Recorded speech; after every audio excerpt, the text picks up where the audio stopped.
Welcome to my channel Mamata Linkala as traditional way. ఈ రోజు నేను పప్పుచారు చేసి చూపిస్తున్నానండి. ఇంట్లోనే పప్పుచారు ఏ విధంగా చేసుకోవాలో నేను చూపిస్తానండి. కుక్కర్లో అయితే ఇంకా చాలా ఈజీగా అవుతుంది. ఇందుకోసం నేను పప్పును ఒక 20 మినిట్స్ నానబెట్టి పెట్టుకున్నాను. పప్పుతో పాటుగా కట్ చేసిన ఆనియన్స్, సొరకాయ ముక్కలు, మునక్కాయ ముక్కలు, టమాటా ముక్కలు, క్యారెట్ ముక్కలు ఇవన్నీ కూడా రెడీ చేసి పెట్టుకున్నానండి. ఇప్పుడు కుక్కర్లో పప్పు పెట్టి అందులో తగినన్ని వాటర్ పోసి చిటికెడు పసుపు వేసి 4-5 విజిల్స్ రానివ్వాలండి. ఆ విధంగా 4-5 విజిల్స్ అయితేనే పప్పు కుక్ అవుతుందండి. ఆ తర్వాత పప్పును బ్లెండ్ చేసుకొని పెట్టుకోవాలి.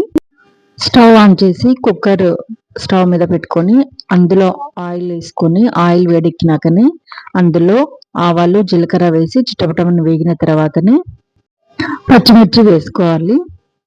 నేను చింతపండు రసాన్ని ముందుగానే తీసి రెడీగానే పెట్టుకున్నానండి. ఆయిల్లో ముందుగానే కట్ చేసి పెట్టుకున్నటువంటి పచ్చిమిర్చి వేస్తున్నాను. ఈ పచ్చిమిర్చి కొద్దిగా తెలుపు కలర్ వచ్చేంత వరకు వేయించాలి. ఆ విధంగా అయితేనే ఈ పచ్చిమిర్చిలో ఉన్నటువంటి ఆకారం అనేది ఆయిల్లోకి దిగుతుంది. ఆ తర్వాత ముందుగా కట్ చేసి పెట్టుకున్నటువంటి ఆనియన్స్ వేసి మంచిగా కలుపుకోవాలి. చిటికెడు సాల్ట్ వేసాను. ఆ తర్వాత వెల్లుల్లి రెబ్బలు నల్లగొట్టినవి వేసానండి. ఆ తర్వాత చిటికెడు పసుపు, కరివేపాకు వేసాను. అన్ని కూడా కలిసేటట్టుగా ఒకసారి కలుపుకోవాలండి. ఆ విధంగా అయితే కరివేపాకులో ఉండేటువంటి ఫ్లేవర్ ఆయిల్లోకి వచ్చేసింది. ఆ తర్వాత ముందుగా కట్ చేసిన క్యారెట్ ముక్కలు, క్యారెట్ కొంచెం హార్డ్గా ఉంటుంది కాబట్టి ముందుగా క్యారెట్ వేసి కలుపుతున్నాను.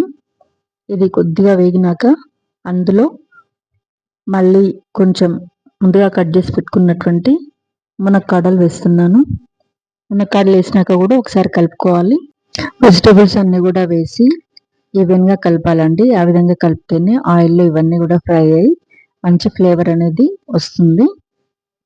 పోపు వేసేటప్పుడు ఇంగువ కూడా వేసానండి. ఇంగువ తోటి ఫ్లేవర్ అనేది చాలా బాగా వస్తుంది. సొరకాయ ముక్కలు, టమాటాలు కూడా వేసి మొత్తం కూడా కలిసేటట్టుగా కలుపుకోవాలి. అన్ని కూడా ఈవెన్గా కలిపితేనే ఈవెన్గా కుక్ అవుతాయండి. కుక్కర్ మీద మూత పెడుతున్నానండి. వాచర్ లేకుండా ఒక 2 మినిట్స్ ఫ్రై కావాలండి ఆయిల్లో. ముందుగానే నేను మిక్సీ చేసి పెట్టుకున్నటువంటి పేస్ట్ పచ్చిమిర్చి, ఎల్లిపాయలు, సాల్ట్ ఈ పేస్ట్ను నేను ముక్కలకు మొత్తం కూడా వేసి కలుపుతున్నాను. ఈ కారం అనేది ముక్కలన్నిటికీ కూడా కలిసేటట్టుగా కలుపుకోవాలండి. ఆ విధంగా కలిపితేనే టేస్ట్ ఉంటుంది. కలిపినాక అందులో ముందుగానే నేను రెడీ చేసి పెట్టుకున్నటువంటి పప్పు ఏదైతే ఉందో దాన్ని బ్లెండ్ చేసి ముక్కలకు వేసేసాను. ఆ తర్వాత నేను ముందుగా రెడీ చేసి పెట్టుకున్న చింతపండు రసాన్ని కూడా వేసాను. ఈ విధంగా వేసాక మొత్తం కూడా ఒకసారి కలుపుకోవాలి.